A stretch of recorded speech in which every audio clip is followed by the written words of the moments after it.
Nebraska Preps Postgame with Damon Benning and Jacob Padilla. Oh, you heard the big voice guy. You heard the music. I'm with one of the best in the business, Jacob Padilla. I just like to call him JP. I'm a nickname guy. I almost want to say Eminem because that's what I call our next guest. But we're kind of doing this round robin, this little mini series. Yeah. How would you describe it? Are we doing facilities, basketball gurus? I think we're just talking to a lot of the people that have been in part responsible for their growth in the game over the last few years. The trainers, the coaches, just all the different people that have kind of helped elevate basketball in our area. So I guess we would call him the founder, the CEO, the head honcho. We're talking to Mike Mackie from the Factory, which has become one of the premier players in town, one of the most of the highly respected facilities in town. Mike, good afternoon, man. How are you? Good. How are you guys doing? Good. You recognize this guy? that guy? That's No. Jake. That's Jacob Padilla. So what's been going on, man? Tell me the story. You have this epiphany. You've been operating under this umbrella. You get a good idea to kind of want to do your own thing. You got to walk us through the start because, as he and I both know, it wasn't easy, which is one of the reasons why we respect you so much. Yeah, well, I appreciate that. I think I had a great opportunity with the last employer I had to help me get started and really mentor me and help me grow and understand how to run the business side of things. And I guess I looked at it and wanted something a little bit more intimate and smaller to where our athletes can come in the gym. They love being here. They get the attention they deserve, the one-on-one, the small group stuff where they can really, really hone in on their skills and develop the way they want to develop. So it's hard, I guess finding your niche and finding a product that's different from everyone else, but yet still doing things the way you want, still supporting your family. It's a hard thing to do, but we wanted something personable. Coach Foster's, obviously he's really, really good.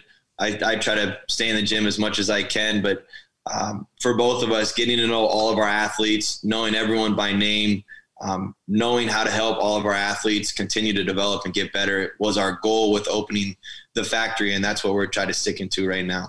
Yeah, and obviously you had a good situation previously. You're doing a good job in that role. Just kind of how did you get from there to where you are now, where you were able to open up the facility, kind of take that leap of faith and be able to have it, make it so successful so early? Yeah, I guess working with kids, when you want to go out and do things like this, there's people that believe in you, parents that believe in you that have been around a lot longer than I have that want to help support and help you get going. So we had a guy, Mick Johnson, who helped us kind of get off the ground and help us get moving. That was a big part of how we were able to leave and start something and be successful right off the jump. So, kids and parents, they talk a lot. So when you get a couple kids in the gym, well, then it's word of mouth from there. They talk for a couple more friends, and next thing you know, our gym's full. And that's kind of how we've been going. It's been a low budget thing, advertising on Facebook and Twitter, and that's about it. But we've used a lot of word of mouth to fill our gym. We have a waiting list for literally everything we do right now, which is great for us. Maybe a bigger gyms in talks here soon. It's interesting because a lot of times we talk about athletics, we talk about competing, we talk about willing to pay a price, we talk about going the extra mile. It was never going to be easy for you, right? Like it was going to be kind of a battle. You had to take some chances, but you are competitive. At what point did you say to yourself, hey, you know what? I may take some lumps early. I believe in me. I'm going to bet on myself. This is what I want to do, because there are 90% of the people that are out there they can't get past that 10%. How'd you know it was something you could do? I don't know if I knew that it was something I could do, but I think, Coach Foster and I are just really, really passionate about basketball. Basketball has helped us stay on a decent path in life. It helped me graduate high school. The gym's my safe place. So knowing that, I'm walking into a basketball gym every day, it was really, really easy for me to say, hey, I think we can go out and do this just because I'm so passionate about it. So it's, I got offered a lot of sales jobs, a lot of stuff when I was leaving my last employer. And it's not where my heart's at. So knowing that it's something that I love to do and I can sell our product because I truly believe in it, I don't know.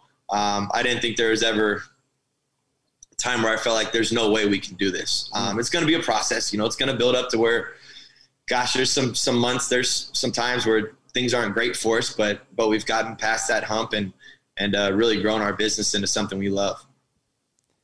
What's that dynamic like between you and Coach Foster? How do you guys work so well together? Oh gosh, aside from being polar opposites. Yeah. Coach Foster and I didn't like each other. He went to Scud, I went to Ralston, and we played each other in the summer league way back then.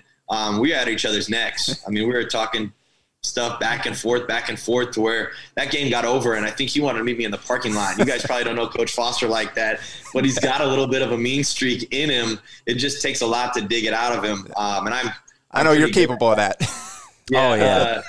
So we're opposite personalities. He loves to be behind the scenes and stay quiet, and he's a grinder. He's in the gym all the time, to where I'm more outspoken. I'm more meeting people and getting people involved with our program, whether it's coaches, players, trainers, all of that. So we just balance each other out really well. It helps that we're good friends. We've known each other for a long time. And I honestly, I don't think I could do it anyone else. So it's kind of cool how it's worked out.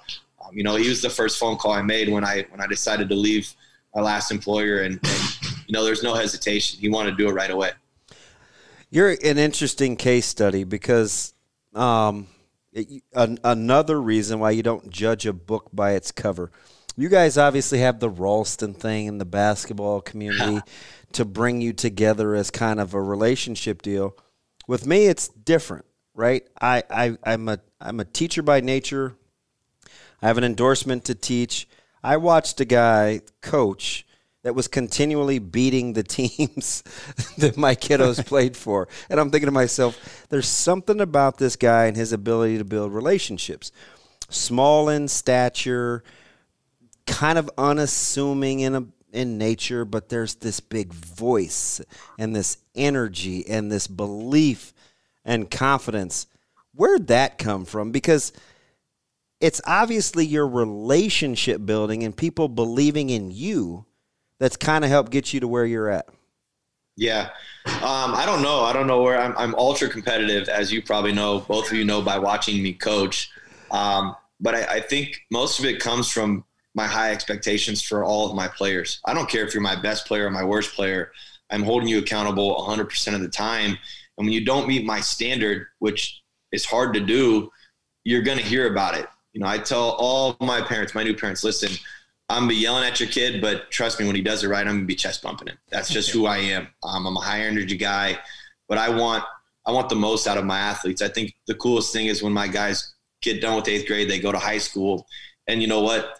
Defending that down screen the right way, communicating it, that type of stuff. When they go to high school and they're like, gosh, none of my teammates know how to do this. And I get those phone calls back. That's what keeps me understanding that, you know what? I think I'm doing this the right way. I think getting my guys to play hard and holding them accountable all the time is going to help them down the road. Whether they like me now for it or not, down the road, they're going to like me. They're going to understand it. So I think, coaching also is in my family. My grandpa was a coach at Ralston High School. He's the AD at Northwest.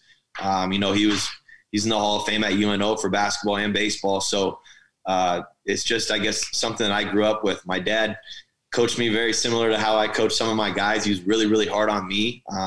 So I think that's just maybe where I got some of it from, good or bad. And what's obviously the last couple of years, you've taken on different roles within your own organization in terms of the coaching and your summer teams. What's that been like, kind of going from coaching to more of a kind of overseer support role last summer to because I know obviously you love being there on the sideline yourself. Yeah, I as much as I love being on the sideline and coaching, I really like to watch our teams play. It's so fun, especially kids that I've coached in the past.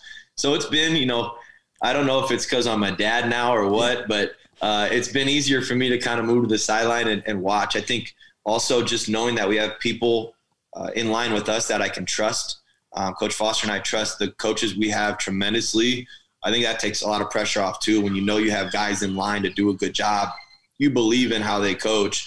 It's so much easier to step to the side and watch. Obviously, with my kids training there, actually all three in some capacity under your roof now, whether it's strength and conditioning or the basketball instruction, it's a slippery slope for you. You've had good talks with me about being honest with myself, kind of helping me understand loyalties versus doing what's best for your kiddos. It's not real popular sometimes to take a stance and what you believe in, especially in a tight-knit community like Omaha where word gets around quick. How do you navigate pretty difficult, choppy waters in a highly competitive business where that's kind of how you have to be? Yeah, I'd say honesty. You stay honest to yourself. You stay honest. You be honest with your customers or people that ask you questions. There's good programs. There's good people in our city. It's our job to sell our product because we believe in it, not because we're trying to outsell the other program, but what we do, we think is awesome. What other programs do, they probably think is awesome as well. So I try to be honest. I try not to push the envelope too much. Hey, here's what we offer. We think it's really, really good, but at the end of the day, you're right. You have to do what's best for your kid. And that, whether that's with us or not, that's totally, the family's decision. We have athletes that leave our program. We've had athletes that want to come back to our program because it's not as good as what they think. We've had athletes leave our program and find better situations. So I understand that our product, what we offer, is not best for everybody. Do we want it to be? Of course, but that's just not realistic. There's going to be, positives with our program. There's going to be positives with other programs. Sometimes other opportunities just present themselves better to different families. Yeah. How important is that? Just all the different options for kids that they can really find their best fit. Obviously, you've got kids that play for one organization, then go for extra training with you guys, with going vertical guys. Everybody seems to kind of have their guy, their people that they go to for that extra training. How important is just the rise in the opportunities for these kids to kind of elevate the overall gameplay throughout the area?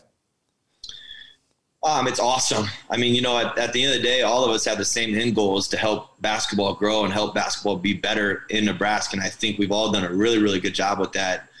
As you see with, this graduating class, gosh, there's some really good basketball players and they've gotten extra training. Their parents are involved and get them the opportunities they need. So it's awesome. The going vertical guys, us, Hunter Longacre, all these guys, they're putting in the time and the effort. Chris Kuhn, they're all putting in time and effort with, the youth, the high school, whatever comes their way. So man, I think back to when I was a kid, I would have loved nothing more than to have a guy tell me how to make moves or how to shoot the ball better. I was a gym rat, and we tell our kids all the time, you can come in here once a week, but that's not going to help you. Doing it by yourself 2 to 3 times a week on top of that is going to be where you see the most growth.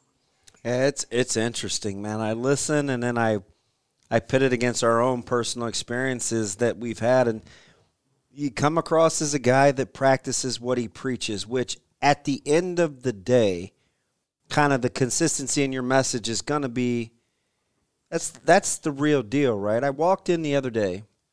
He's got Jason Green. He's got Max Merle. He's got who else was in there? Who was the third? Maybe Frankie. Frankie's up here 20%. Frankie Fiddler, who was going on his third hour in the gym. When you look at what's going on with the evolution of basketball in the community, where does opportunity or the ability to, i.e. go to a facility, go train, have a guy like Mike Mackie or Ryan Foster in his corner, like where does the opportunity to have facilities to go work on your game rank in the level of importance of what we've seen in the rise in basketball the last 4 or 5 years? Well, are you referring to gym space?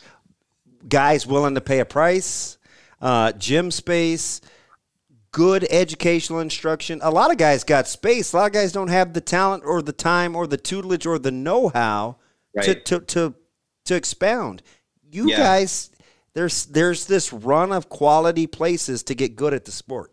Yeah. I think believing in what you teach is important, but also teaching the right stuff. I'm a big believer in you need to have the ability to make 25 moves. You need to be really, really good at 2 or 3 of them. You need to be willing to maximize your dribble. You got to be able to catch and shoot.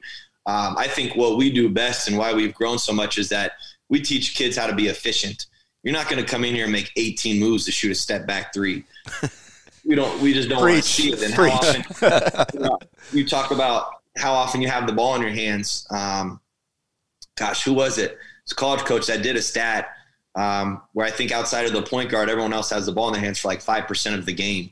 And that's max. So you just got to be willing to be efficient with your catches, 1 to 3 dribbles max, creating opportunities. So I think we've just gotten good at teaching the right stuff. I think ways to be effective no matter who you play for.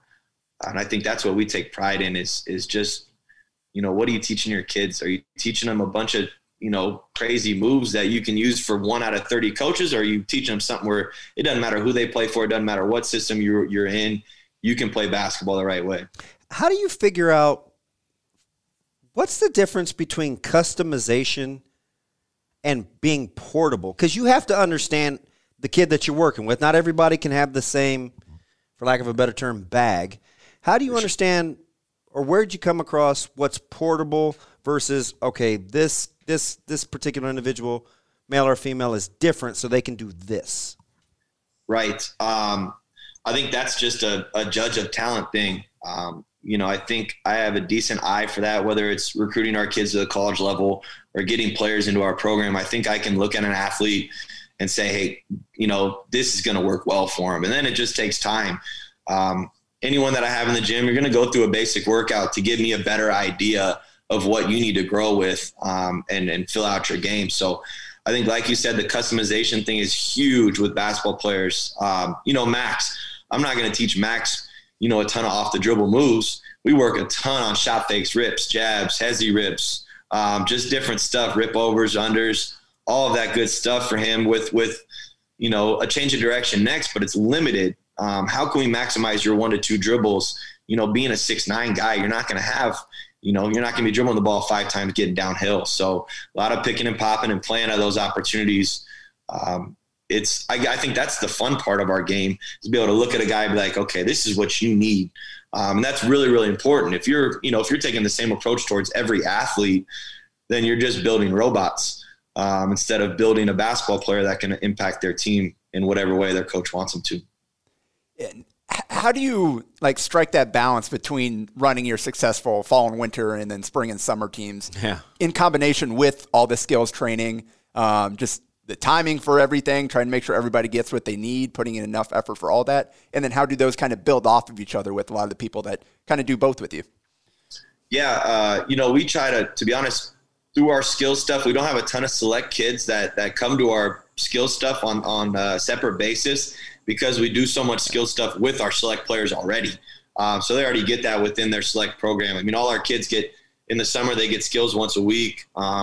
In the winter, we're trying to take a different approach. Next year, we actually have, we're playing less tournaments. We're going to do skills in the morning on Saturdays, off weekends, and then we're just going to play. They're going to play 5-on-5. No refs, no coaches, but just play. So to have the balance, the time, I don't know how we have the time, Jacob, to be honest. I don't know if we do, but, we got some really, really good people working for us. Braxton Murphy is the head of our part-time staff. He does a really, really good job. We talk about a kid that has a huge upside and a bright future with this stuff. Zach Westfall, Ian McPhillips, all those guys train for us part-time. We got a couple more that we're talking to are going to get involved. So they've helped us a lot grow our skills side, and then still give us time to be involved with our team stuff as well. This is kind of tough, but it is what it is. You have arguably the 2 best players in the state that train at your facility, right? Chucky has played with your summer team. Hunter Salas is a guy that has become kind of the consummate worker under you and Coach Foster in terms of dribbling and shooting and things of that nature. How do you not fall in love with high end and make sure that those that just want to get better can get better without feeling intimidated because you do work with the best of the best? Yeah. Honestly, I think, like working out those guys, Hunter's been in the gym since 8th grade with Coach Foster. Hunter and Foster, they have the same personalities. So Hunter was working out with me. I'm like, that's funny. They actually do. They really do. Limited with their words, but highly competitive. Yeah. So I was like, you guys need to start hanging out. And then boom, there you go. But I like working with younger athletes that aren't as developed. I think, to be honest, it helps us grow as trainers to be able to circle back down or work with kids that aren't as fine-tuned. Just because it really, if you want to be good at your craft, you take a decent basketball player and you make him a great basketball player. Working with the best basketball players is easy.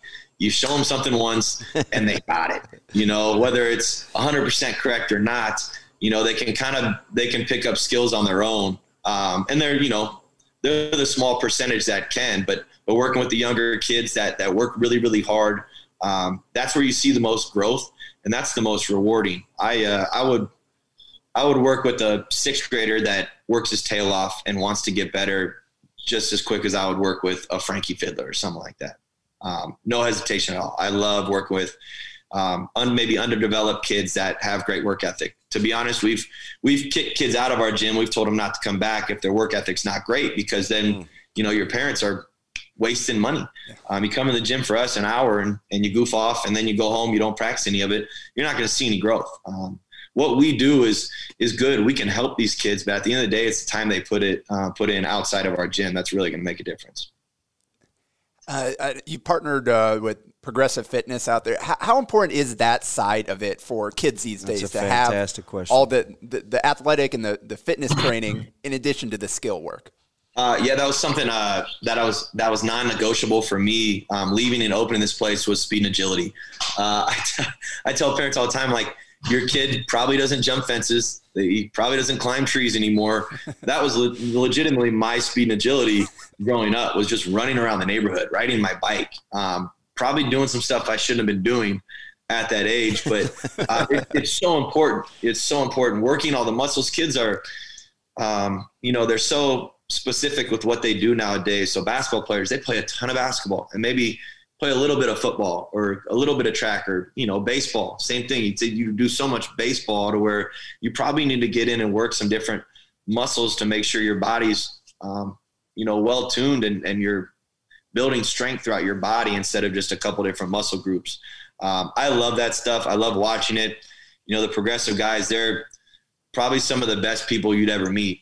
Just genuine, honest, great people. I can speak to that personally. Jordan Fowler shots out. Yeah, just all good people. I think there's a lot of great training services with that can take your kid through workouts. But I think, once again, for what we do and what they do, it's about the relationships as well. And I think that's what we offer the best through Progressive and ourselves, is the relationships that we have with our athletes, and they do a fantastic job with it. Let me ask you this, because you have a lot of experience. You've seen volume, you've seen numbers, you've seen attrition, like strength in numbers. How do you discern or decide, hey, listen, this is what I need for my young kids. This is a revenue generator. This is a revenue loser. I have to invest. I have to see the big picture. Like, there's a lot to negotiate. It's not just as easy as picking the best kids. You have to develop a program too. How much is your experience and kind of wherewithal helped you kind of weather the storm? Fiscally, it's tough. Yeah, well, I'm still trying to figure that out. So, aren't we all? We all are. Don't worry. We're good at basketball, but we're definitely trying to get better at the business side of things. So it is a balance. We obviously, I have a 7-month-old and a wife that, we're trying to put food on the table. We're trying to support ourselves. Coach Foster's trying to support himself as well. So it's, the balance between business, but yet keeping our product the way we want it is important for us. I think that's why we limit our team stuff so much. There's one grade level, one exception where we have 3 teams, but other than that, we have 2 teams per grade level. and that's it. So we make sure we keep our select stuff small. We can offer the product we want. And then our skill stuff, we're just trying to have a balance. We want a lot of kids in the gym, but we also need to know that we can't dilute our product by having too many kids in the gym. So if we're going to have more kids in the gym, we have to have more quality trainers in with them that can actually teach and instruct and break skills down to where you're benefiting from being in there with us. It's not, our camps, for instance, our camps sell out within a week every year. They're 20 kids max. But we're going to get to, we're not babysitting you. If you're in the gym, you're going to get better. You're going to get a great workout. So I guess our balance, it's hard, but it's to keep the gym packed. It's to know that, your large group stuff's going to make your overhead. It's going to pay your rent. It's going to pay your salaries. Then the individual stuff is just kind of the cherry on top. But yeah, I don't know, Damon, if I ever figure it out, man, I'll let you know. I'd be a while. I say all that to say, like, a lot of people think they want space, right? Build and they will come. But at some point you reach a diminishing diminishing returns, yeah. Diminishing returns where you don't have quality enough instruction, even though you have a ton of space. Like, that has to be the great negotiator. We talked to the guys at Going Vertical last week, and I know, like, Cody was he's a little concerned, right? It's hard to find good trainers, but you have to believe in what you're doing. That is a heck of a juggling act for you guys to do this for a living. Yeah. Well, space, we've always said at some point we'll get a bigger gym. It's not going to be 4, 5, 6 courts. It'll still be smaller and intimate because that's just what we want our product to be. We understand if you build a 4 to 6 to 8 court facility, you have to fill it. And then your product changes a little bit. And then, with finding trainers, we're big on maybe not finding someone that's good when they walk in the door, but are they willing to learn? Are they willing to grow? We want to coach our trainers just as much as we coach our athletes. And I had to have a talk with one of our trainers last week. He's newer, but it's not about, standing there looking good. Like, you got to get after it. You got to keep your kids moving. If you have 2 athletes and say 1 set of cones, you might have to pull 1 athlete away to really help them instruct, and the other athlete just needs to keep moving and keep getting reps in, because those reps are going to help your athlete figure things out too. So getting guys that we know we can help and they're willing to listen to us. No, we're young. We're not, I'm not older and have a ton of experience. So getting guys in that are close to my age, but yet still willing to learn from us is not easy. And even guys that are older than us that want to learn from us, it's not an easy thing. And that's from a team standpoint and a skill standpoint, because we have a way we want to do things. No matter it's teams or skills, we know what product we want to put on the court. And it's our job to train our coaches and our trainers the way we want them to teach. And I know you partnered with Supreme for summer teams this year. Give those kids a chance to on some really play good teams on a higher stage. And first, can you kind of just talk a little bit about how that can be? But then also how important. And then you've got your teams too. And then how important is it to have different levels for kids to be able to play at? Because there are NAI kids, D2, D1 kids, like kids that just want to play for fun. How important is it for not just you, just so many different programs to offer different levels so kids can find a really good fit for where they belong based on their talent level and skill level and all that?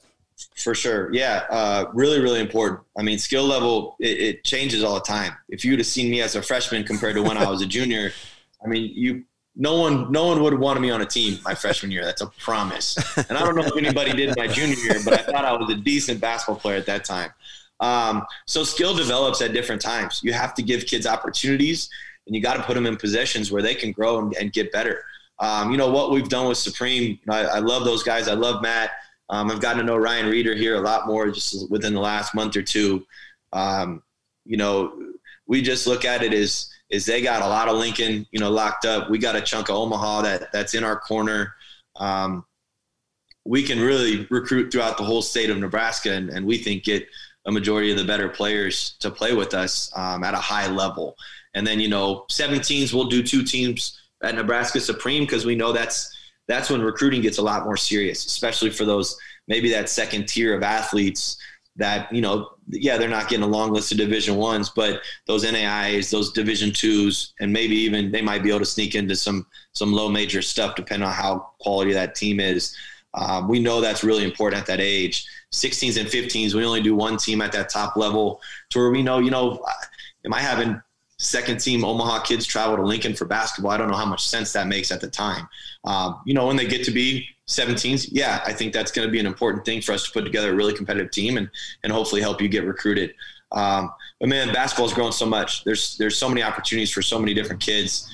And that's what's really, really cool about, what we've witnessed and watched is how much basketball's grown and how many opportunities kids have nowadays. So skill is always going to be different.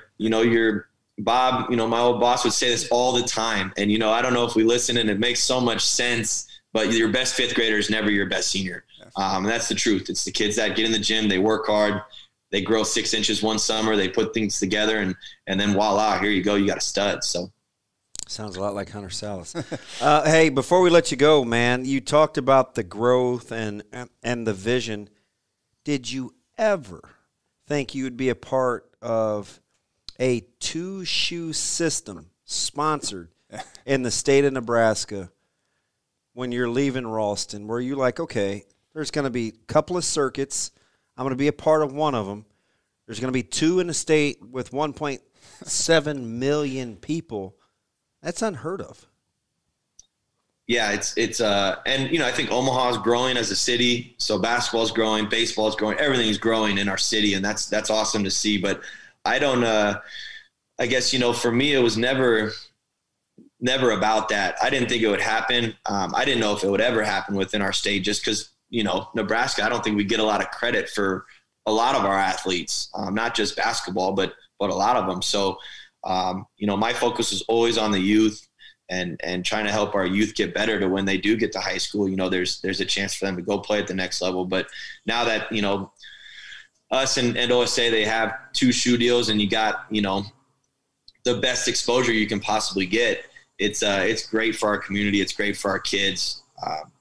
I'm excited to see what happens with us at this. As we've been involved with Under Armour, but in their second division. So now being a part of their top division, one of 26 teams in the country to have that deal, it's an honor. We hope we represent Under Armour really, really well and put together some quality teams to where we can stay a part of this for a long time.